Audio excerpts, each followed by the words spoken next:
3 children are dead. A 19-year-old man is facing charges following a crash in Etobicoke. For the latest, let's go live to CP24's crime analyst Steve Ryan. Steve, this is obviously impossibly tragic for the family, but also for law enforcement as well, and first responders that arrive on scene on these situations.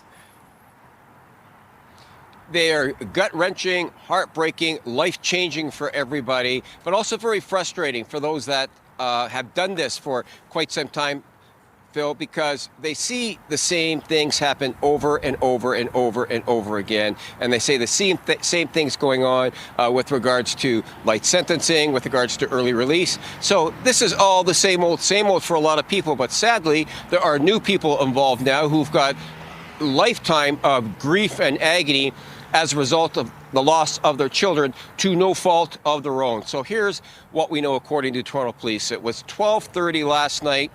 This family of 6 was traveling eastbound, approaching the off-ramp to Renforth, and they were either slowed down or they were completely stopped in their Chrysler Pacifica.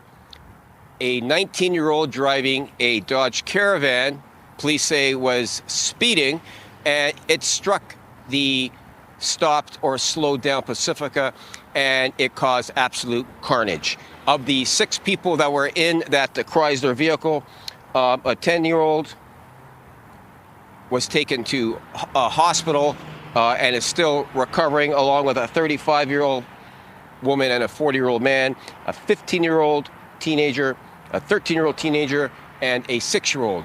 All died as a result of this tragedy.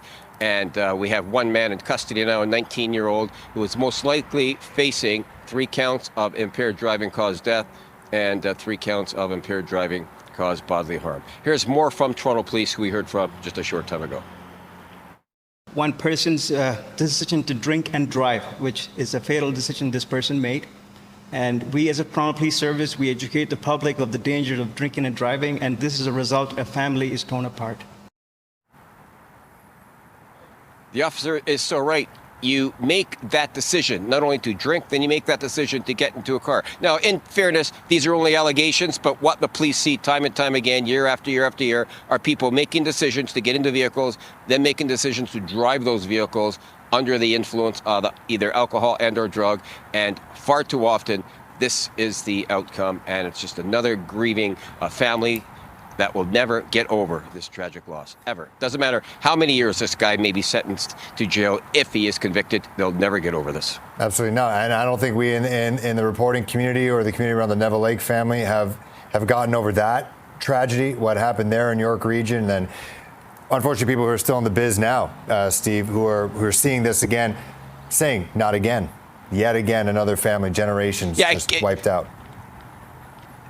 And can I say one more thing, Phil, about our whole system? We focus a lot on rehabilitation and reintegration back into society. That's all good and fine, and that's part of the spirit of the liberal philosophy with regards to the social justice, when it comes to social justice and reintegrating people into the society. But there's got to be a form of deterrence. There's got to be a form of deterrence for crimes like this when people are convicted, not charged. This person is just charged. I'm talking in general. If somebody's charged with an offense like this, where you take the lives of others and has everything to do with your actions, you chose to drink, you chose to pick up that gun, there needs to be more of a punishment. And the punishment is not so much for the people that did it.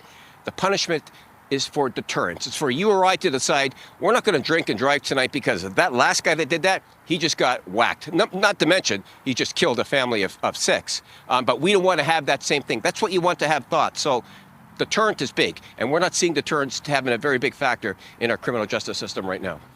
All right, Steve Ryan at the scene there. And again, as he already mentioned, 19-year-old Ethan LaHoulier of Georgetown, Ontario, arrested and charged, including impaired operation causing death, one of the charges. Steve, thanks so much. Appreciate it as always.